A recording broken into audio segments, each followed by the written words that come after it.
अरे मैं मरूं, अरे मैं मरूं। बजाओ ताड़ी, बजाओ बजाओ ताड़ी बजाओ। करवा दिया सारा देश कोरोना में। ताड़ी मोमबत्ती जलाओ, खंड कब तक चल। वो लोग बोले हम उठा सरकार बनावांगे और मैं उन्होंने कह दी कौन नहीं बन देंगे, फिर मेरा सिर फोड़ करेंगे लोग। 5 दिए जलाओ। तो आज जेपी नड्डा जी वो सांप सुन गया क्या? सभा में 92 सांसदों का निष्कासन है, जो विपक्ष के ऊपर एक किस्म से तानाशाही रवैया अपना है, उसके बारे में आप क्या कहें? देखिए, वैसे तो भारतीय जनता पार्टी नीति सरकार जो केंद्र में या प्रदेश में है, इसमें अहंकार से डूबी हुई है। और इसका अहंकार इस बात से झलकता है कि मेंबर पार्लियामेंट हो, से विधानसभा का सदस्य हो, तो वो अपने आवाज कहाँ उठाएगा? पार्लियामेंट में। हाँ, पार्लियामेंट से शुरू करे अगर चर्चा, तो लैक ऑफ सिक्योरिटी को लेकर के विपक्ष के लोगों की जिम्मेवारी थी। इस सुरक्षा में चूक क्यों हुई, इसका देना तो चाहिए था जवाब। अब बिरला जी ने कह दिया कि मेरी जिम्मेवारी है।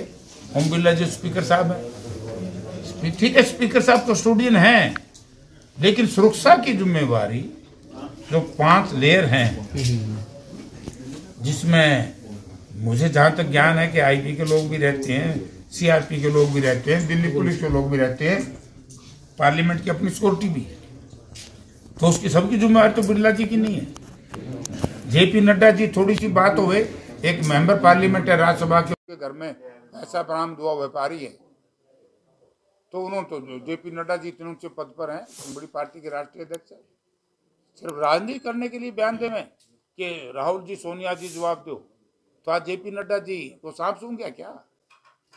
आज सारा देश पूछ रहा है, उसी में 92 मेंबर पार्लियामेंट है सारे देश में, कि सिक्योरिटी में जो सुरक्षा में जो चूक हुई है, इसीलिए कौन जिम्मेवार है? यही तो बात की है।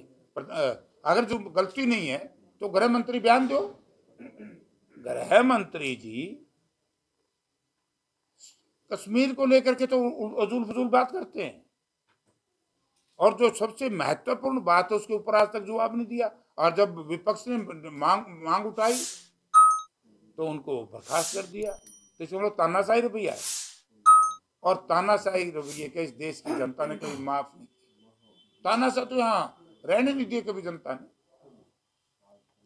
तो वो जो बच्चे थे वो एक इशू को लेकर के थे। देखो, सारी उनकी सुरक्षा की जांच होगी, कहाँ के हैं कहाँ के नहीं, इंटरोगेशन होगी, तो आज तक तो कहीं का ये नहीं पता लगा भाई देश की सीमाओं से बाहर का कहीं तार जुड़े हुए नहीं। और ये भी सरकार की जो ज्यादती है, सरकार का जो अहंकार है, उसके विरोध में उन्होंने ये कदम उठाना पड़ा। क्या इस मामले को आप समझ देते हो जो तरीका उन्होंने अपनाया अपनी बात उठाने के लिए? नहीं, मैं ये कह रहा हूं कि कानून तो हाथ में लिया, कानून तो हाथ में लिया, उनको उतनी ही सजा दो जितना उन्होंने अपराध किया। जो ये नया एक्ट बना करके जो टेररिस्टों पे लगता है, देशद्रोहियों पे लगता है, वो स्टूडेंट्स पे नहीं लगना। हालात ऐसे हैं सर कि जनता की आवाज नहीं सुन रही है सरकार, जो स्टूडेंटों को संसद में जाना पड़ रहा है। ये हालत ये तो है। स्टूडेंट की क्यों? 1 वर्ष 3 महीने किसान बैठे रहे, ओपीएस को लेकर के पूरा देश और प्रदेश का कर्मचारी लड़ रहा है। आशा वर्कर, आंगनबाड़ी वर्कर, ये तो हमारी महिलाएं हैं, छोटे छोटे बच्चों को मापों की सर्दी में गोद में लेकर के प्रदर्शन करती हैं, पानी की बचावर से बच्चों को भेज दिया जाता है, उनकी लाठियों से पिटाई की जाती है। तो हालत क्या है? आज दुकानदार की हालत क्या है? आज कर्मचारी की हालत क्या है? मतलब कंप्लीट। आज असेंबली की हालत देख लिए, कितना गलत बयान डिप्टी चीफ मिनिस्टर ने एक प्रिंसिपल को लेकर के सदन में कितनी बड़ी झूठ बोल रही है। साहब पे उन्होंने आरोप लगाया कि 2005-11 में जब वो जो उल्टा साहब का झूठी बात पाएगी, वाह झूठी बात सारी ये झूठी पाई, जब भी तो कहते हैं तो सारा समाज झूठ में डूब रहा है। मुख्यमंत्री जी ने, डिप्टी चीफ मिनिस्टर उनके अधीन है, चाहिए तो ये था उसी वक्त ये कहना कि मैं माफी मांगता हूं। सदन में हमारे एक नियम है, मैं 5 बार एमपी एमएलए रहा हूं। रूल एंड प्रोसीजर में यदि कोई मंत्री हो, चाहे मुख्यमंत्री हो, चाहे प्रधानमंत्री हो, चाहे मेंबर हो, अगर सदन के अंदर सदन को भ्रमित करता है, गुमराह करता है, गलत बयानबाजी करता है, वो पकड़ी जाए तो उसके खिलाफ या तो प्रभु जाना चाहिए, विशेषाधिकार हनन किया है, या उसने माफी मांगनी चाहिए।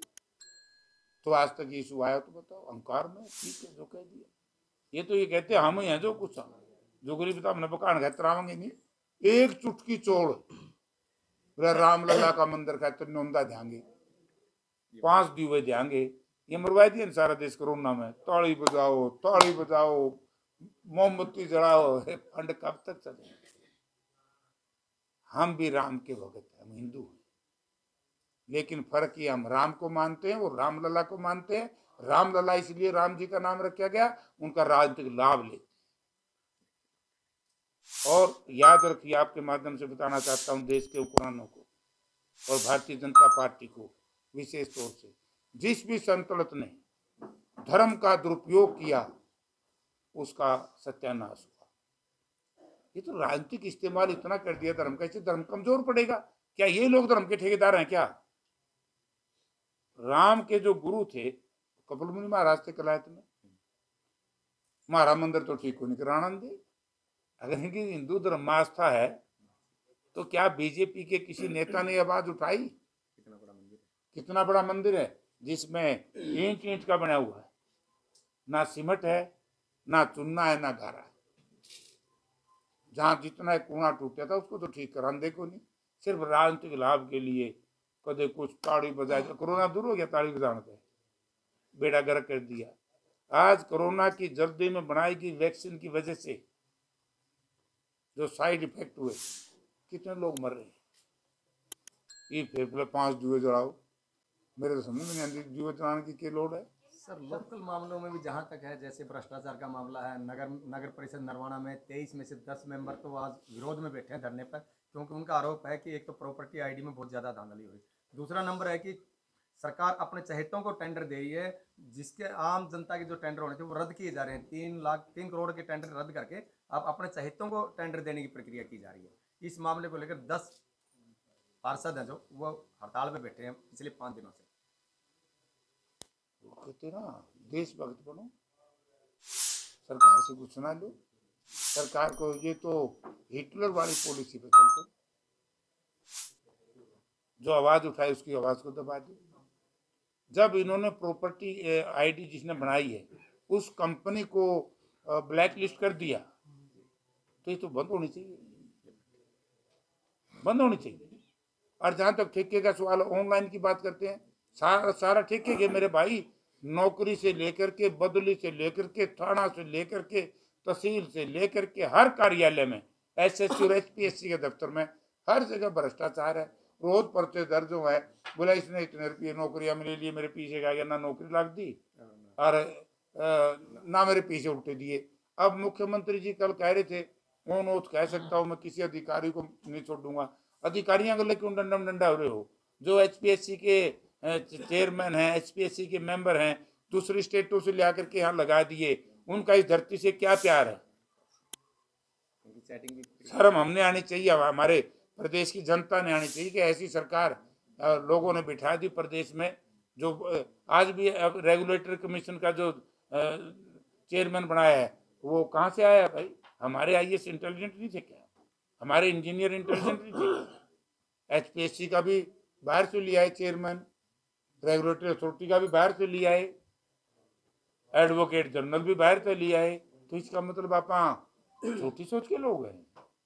तो लोगों ने निर्णय लेने का समय आ गया, अहंकारियों का अहंकार तोड़ने के लिए, भ्रष्टाचारियों से प्रदेश की जनता का पीछा छुड़ाने के लिए, बेरोजगारी महंगाई की दर को कम करने के लिए आप लोगों ने निर्णय लेना पड़ेगा। और अब आपके सामने केवल एक रास्ता है, दूसरा कोई दल नहीं है, वो है कांग्रेस पार्टी। सर राहुल गांधी जी ने बाढ़ जोड़ो यात्रा निकाली थी, लेकिन अभी 4 राज्यों में जो इलेक्शन हो उसमें से 3 में बीजेपी आई है पूर्ण बहुमत से, कोई असर नहीं दिखा? हाँ, उस यात्रा का असर है, ऐसा नहीं दिखा, उस यात्रा का असर दिखा। देखिए अपने लगता राजस्थान है, छत्तीसगढ़ के बारे में तुम्हें जानूंगा। राजस्थान में आप गंगानगर से चलो अलवर तक आ जाओ, 34 सीट में से 29 सीट कांग्रेस पार्टी ने जीती। 5 ही सीट आ रही है। और जो 5 सीट आ रही है, बाबा बालकनाथ जिसको चीफ मिनिस्टर भी का भी बात चर्चा चली थी, कुल 5000 से या 6000 से कुछ उसके आबादी। हमारे राजेंद्र जी यादव हैं 275 वोट से आ रहे, तो ऐसे को 1000 से आ रहा है, को 500 से, को 1500।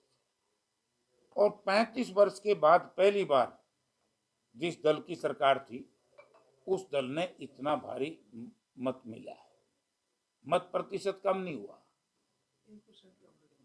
हाँ, तो ये हमारा जो चूक रह जाती है कई बार क्या है, ये बीजेपी के लोग गलत ताकतों का इस्तेमाल करके जुगाड़ कर दिए।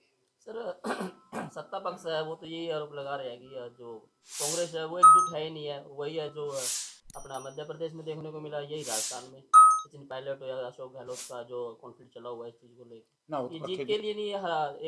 ना इकट्ठे थे, कुछ नहीं है। मैं समझ गया तेरी बात मेरे भाई। हरियाणा में कुछ नहीं, हरियाणा के लोगों ने तो फैसला कर दिया है। जो कांग्रेस पार्टी और कांग्रेस पार्टी को चलाने का काम जिसकी अध्यक्षता उदयभान जी और जिसका नेतृत्व चौधरी भूपेंद्र सिंह हुड्डा का है, और चौधरी भूपेंद्र सिंह हुड्डा के बढ़ते हुए कदमों को जो भी किसी दल पल नेता रोकने का प्रयास करेगा, जनता उनको माफ नहीं करेगी। सर सुनने में हरियाणा में नहीं है, लेकिन सभी लोग हैं अपने अपने जो सांसद है या फिर विधायक वो कह रहे हैं कि हमारा मुख्यमंत्री बनेगा। आपने भूपेंद्र सिंह हुड्डा का नाम ले लिया, कोई रणदीप सिंह सुरजेवाला का नाम ले रहा, कोई कुमारी सैलजा का नाम ले रहा, फिर गुटबाजी कैसे ली है सर? मैं किसका नाम लूं? आपने भूपेंद्र सिंह हुड्डा का नाम। अरे मैं मरूं मैं तो लोगा में जाऊं। मैं कल खारिया गांव में था, रानिया हल्के में 8000 वोट का दाम है, पन्नी वाला मोटे में था। वो लोग बोले हम हुड्डा सरकार बनावांगे, और मैं उन्होंने कह दूं कौन नहीं बनन देंगे, फिर मेरा सिर फोड़ देंगे लोग।